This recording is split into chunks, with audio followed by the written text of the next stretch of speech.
Okay, so this will be book 6 of the Magic Tree House, Amazon on the afternoon. Okay, so what I'll do is I'll read chapter 1, and then you can read chapter 2 by yourself, and you can pause the video, and then I'll read chapter 2. But you have to pause the video because I'm just going to keep talking straight.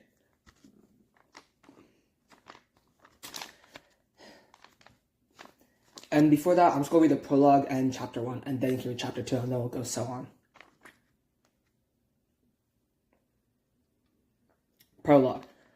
One summer day in Frog Creek, Pennsylvania, a mysterious treehouse appeared in the woods. 8-year-old Jack and his 7-year-old sister, Annie, climbed into the treehouse. They found it was filled with books. Jack and Annie soon discovered that the treehouse was magic. It could take them to the places in the books. All they had to do was point to a picture and wish to go there. Jack and Annie visited the times of dinosaurs, knights, pyramids, pirates, and ninjas.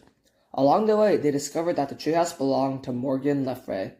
Morgan was a magical librarian from the time of King Arthur. She travels through time and space gathering books. In their last adventure, Night of the Ninjas, Jack and Annie learned that Morgan was under a spell. To free her, Jack and Annie have to find 4 special things. In old Japan, they found the first thing, a moonstone. Now Jack and Annie are about to set out in search of the second thing, an afternoon on the Amazon. Chapter 1. Where's Peanut? Hurry, Jack, shouted Annie. Annie ran into the Frog Creek woods. Jack followed her. It's still here, Annie called. Jack caught up with Annie. She stood behind a tall oak tree. Jack looked up. The treehouse was shining in the afternoon sunlight. We're coming, Peanut, Annie called. She grabbed the rope ladder and started up. Jack followed. They climbed and climbed. Finally, they reached into the treehouse. Peanut, said Annie. Jack took off his backpack. He looked around. Sunlight slanted across a stack of books. Books about ninjas, pirates, mummies, knights, and dinosaurs. The letter M shimmered on the wooden floor. M for Morgan Le Fay. I don't think Peanut's here, said Jack. I wonder where she is, said Annie. How do you know Peanut's a she? Asked Jack. I just know it, said Annie. Oh, brother, said Jack. Squeak. Annie laughed. Look, Jack. A small pink sock was moving across the floor. Yesterday, Annie had turned her sock into a bed for Peanut. Annie picked up the tiny lump. Squeak. A brown and white mouse peeked out of the sock. She looked from Annie to Jack with her big eyes. Jack laughed. Hi, Peanut, he said. Will you help us again today? Asked Annie. In old Japan, Peanut had helped them when they got lost. We have to find 3 more things for Morgan, said Annie. Jack pushed his glasses into place. First, we have to find a clue that tells us where to begin, he said. Guess what? Said Annie. What? Said Jack. We don't have to look very far. She pointed towards the corner of the treehouse. In the shadow was an open book. Now, what I want you to do is read chapter 2. And, yeah. And now I'm going to start chapter 3. Chapter 3. Yikes. Jack opened his eyes. The air was hot and steamy. It looks like we landed in some bushes, said Annie. She was peeking out of the treehouse window. Peanut was peeking out of Annie's pocket. Jack peeked out of the treehouse too. They landed in a sea of shiny green leaves. Outside there were flowers, bright butterflies, and birds, just as in the book. That's strange, said Jack. I wonder why we didn't land in a tree, the way we always do. I don't know, said Annie, but let's hurry and find the things for Morgan, so we can get back home before we meet any big bugs. Wait, this seems weird, said Jack. I don't understand why we landed in bushes. I'd better read on this. Oh, come on, said Annie. We don't even need the ladder. We can just climb out the window. Annie put Peanut in her pocket. She stuck one leg out the window. Wait! Jack grabbed Annie's other leg. He read, The rainforest is in 3 layers. Thick treetops, often over 150 feet in the air, make up the top layer. This is called the forest canopy. Below the canopy is the understory, then the forest floor. Get back in here, cried Jack. We're probably more than 150 feet above the ground. It's in the forest canopy. Yikes, said Annie. She slipped back into the treehouse. We have to use the ladder, said Jack. He got on his hands and knees. He moved leaves away from the hole in the floor. He looked down. The ladder seemed to fall between the branches of a giant tree, but Jack couldn't see beyond that. I can't tell what's down there, he said. Be careful. Jack put the rainforest book in his backpack. Then he stepped onto the rope ladder.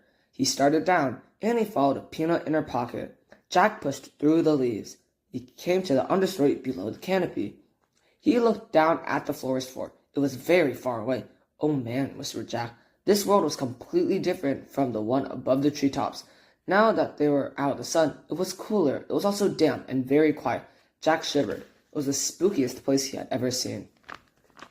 And now, since I've read this, I want you to read chapter 4 now. And I'll continue and read chapter 5.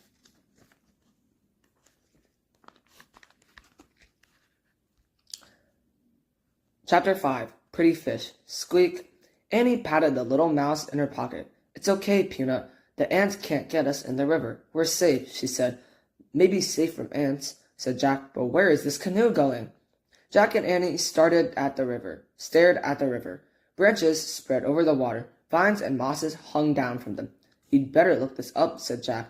He pulled the rainforest book out of his backpack and flipped through it.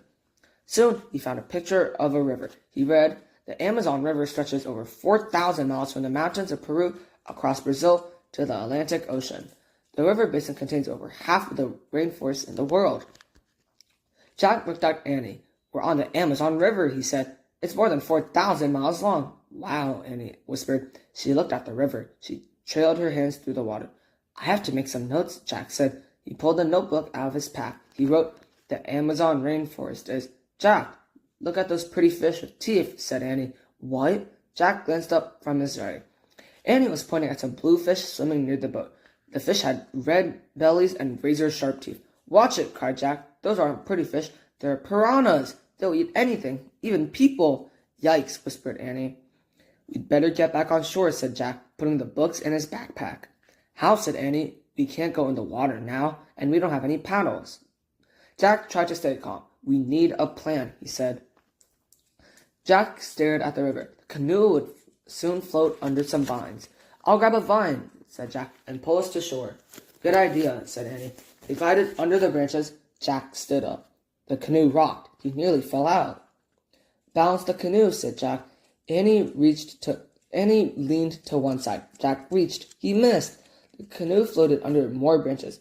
Jack reached for another thick vine. He grabbed it. It was cold and scaly. It wiggled and jerked. "Ah!" Jack screamed and fell back into the canoe. The vine was alive. It was a long green snake. The snake fell away from the tree. It splashed into the water and swam away. "Oh man," said Jack. He and Annie stared in horror at each other. "What now?" said Annie, making a face.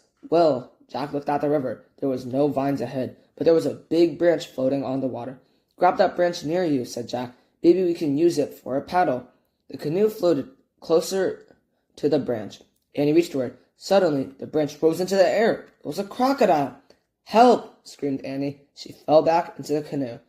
The crocodile opened and closed its huge, long jaws, then moved past the canoe and swam up the river. "Oh man," whispered Jack. A screeching sound split the air. Jack and Annie jumped. "Help!" said Jack. He expected to see another terrible creature, but all he saw was a small brown monkey hanging by its tail from a tree. And now, since I finished chapter 5, you can read chapter 6 by yourself. And now I'm going to start chapter 7. Chapter 7. Freeze! Jack and Annie jumped out of the canoe. The rain was starting to fall harder. The monkey took on. He swung from tree to tree, heading to the riverbank. He screeched and beckoned to Jack and Annie. "He wants us to follow him," said Annie. "No, we have to find the special thing, then go home." "He wants to help us," said Annie. She took off after the monkey. The two of them vanished into the rainforest. "Annie!" Thunder shook the sky. "Oh, brother," said Jack. He dashed after Annie and the monkey into the dark forest. The forest seemed surprisingly dry. Jack looked up. It was still raining, but the treetops acted like a huge umbrella. "Annie!" called Jack. "Jack! Jack!" cried Annie. "Where are you?" "Here." Jack hurried in the direction of Annie's voice. Soon he found the monkey. He was screeching and swinging from the tree. Annie was kneeling on the forest floor. She was playing with an animal that looked like a giant kitten. "What's that?" Jack said. "I don't know, but I love it," said Annie. Annie batted the animal's paws. It had gold fur and black spots. I better find out what it is," said Jack. Pulled out the rainforest book and flipped through it. "Oh, it's so cute," said Annie. Jack found a picture of an animal with gold fur and black spots. He read, "The jaguar is the biggest predator in the Western Hemisphere. Forget cute, Jack said. That must be a baby jaguar. So we'll grow up and be the biggest predator. Where's a predator? Saying, grrr. It was a terrible growl. Jack whirled around. The mother jaguar was coming out from behind a tree. She was creeping over the dead leaves, right towards Annie. Freeze, whispered Jack. Annie froze, but the jaguar kept moving slowly towards her. Help, said Jack weakly. Suddenly the monkey swooped down from the tree. He grabbed the jaguar's tail. The cat roared and spun around. Annie jumped up. The monkey pulled the jaguar's tail again. Then he let go and took off. The jaguar sprang after him. Run, Annie, cried Jack. Jack and Annie took off through the rainforest. They ran for their lives. And now you read chapter 8 by yourself, and I'm going to read chapter 9. Chapter 9, The Thing. Jack and Annie climbed into the treehouse. Peanut was sitting on a stack of books. Annie patted Peanut's little head. Thanks, she said softly. I have to write some notes about the rainforest, said Jack. You find the Pennsylvania book. Annie began searching the Pennsylvania book, the book that always took them home. Jack pulled out his notebook. He had wanted to take lots of notes here, but all he'd written so far was, the Amazon rainforest is... It's not here, said Annie. What? Jack looked up. He glanced around the treehouse. Annie was right. The Pennsylvania book was nowhere in sight. Was it here before we left home? Said Jack.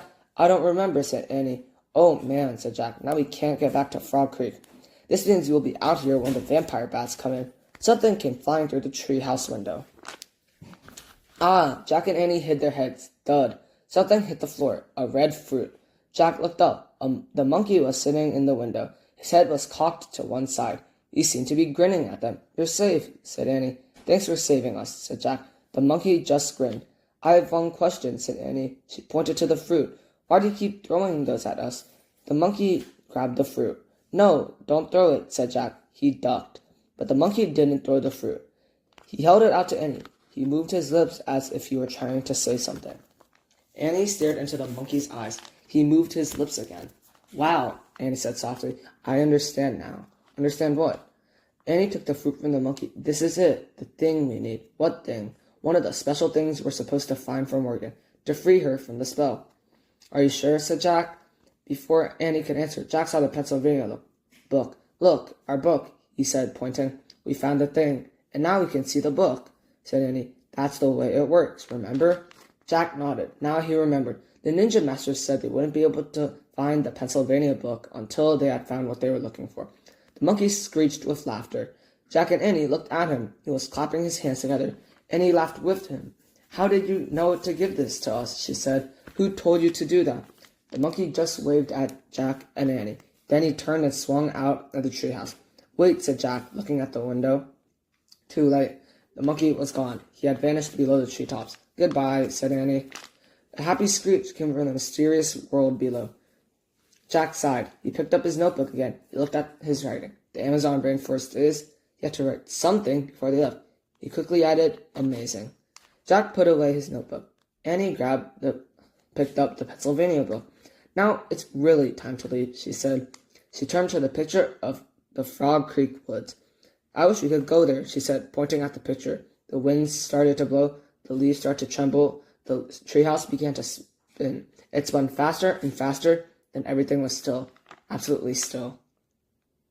And now you can read the last chapter by yourself.